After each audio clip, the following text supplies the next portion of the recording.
嘉义县饲乌鱼的面积要到200公顷，一年的产量大有900吨。即阵天气较寒，也互即个布袋甲东石即寡饲乌鱼的渔民，当咧捕营破乌鱼子。今年的产量是比去年搁较少，当然啦，这乌鱼子的价值也变较好。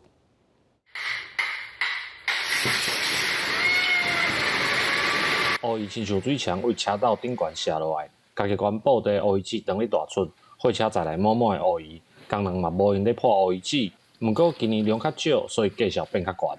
过去2年呢，由于乌鱼子它的一个产地价格比较偏低，那所以我们的渔民比较多有转养到其他物种的情形。那加上那去年的海洋乌鱼苗也比较少，所以放养量也趋少。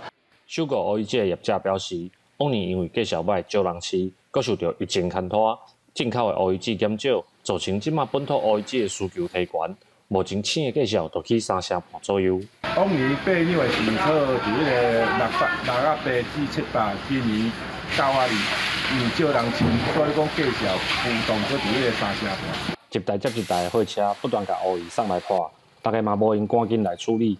业者讲，国内疫情等候，过年时间嘛愈来愈晚，花手甲餐厅对乌鱼子的需求可能阁会增加，连带价值嘛可能阁再波动。记者陈慧婷，嘉义报道。